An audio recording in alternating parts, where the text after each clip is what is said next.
This is my nasogastric suctioning video. So first thing, I want to check my doctor's orders and make sure this is what he ordered for this patient. And then we can get our supplies together. So I have my suction catheter, I've got pH strips, lube, saline solution, and whatever other materials I'll need, gloves. And so I can head over to my patient's room. So knock knock. Good morning, Mr. Smith, how are you? So I will just start by identifying my patient. So can I get your name and date of birth, please? So John Smith, October 21st, 1981. So that is the same as my doctor's orders. I want to make sure my patient has a good level of consciousness, just because he needs to kind of participate in the whole procedure. I want to make sure he's in a nice high Fowler's position for the suctioning.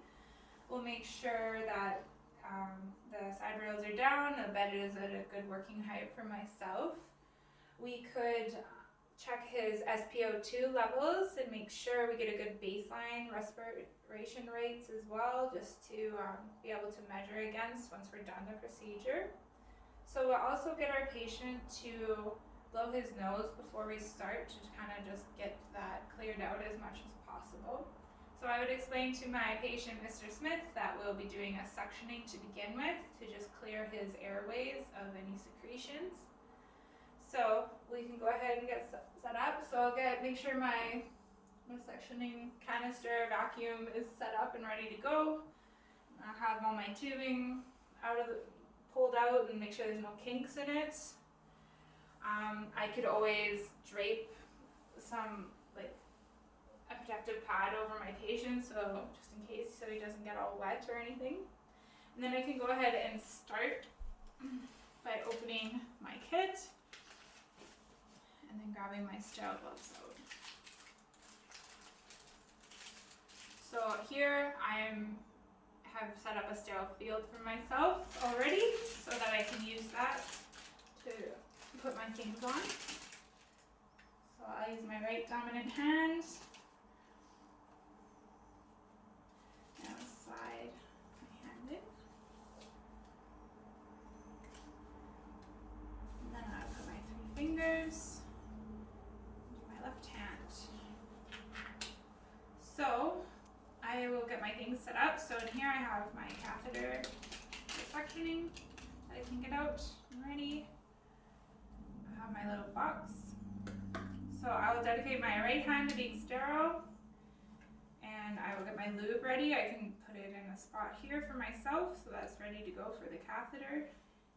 And I will fill up my saline solution. Alright, so we use about 100 mils. So I'm just going to go ahead and explain that he's going to feel a little discomfort, a little bit of a pulling action, I guess. And then he just needs to kind of breathe through it, and it won't take too long. It'll take about 10 seconds. We're going to be doing an intermittent suction, so that just means on and off.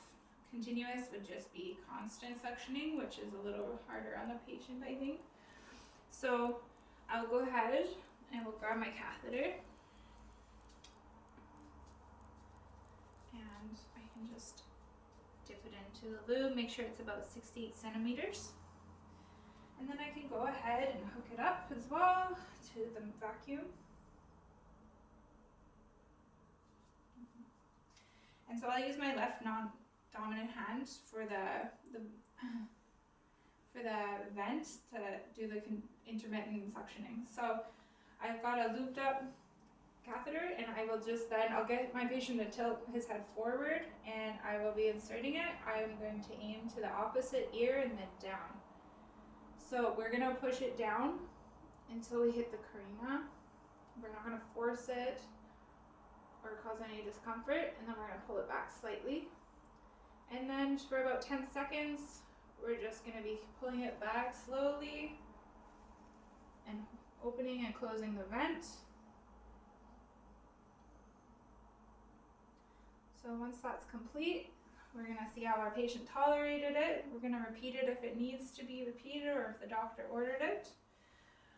But at this point, we will just get our patient to cough and just kind of if we have to replace this oxygen mask, we can do that at this time.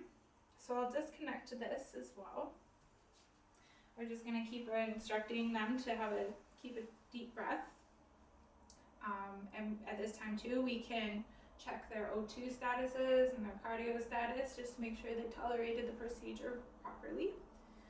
Oh, one second. Yeah. Okay, we wouldn't disconnect this yet.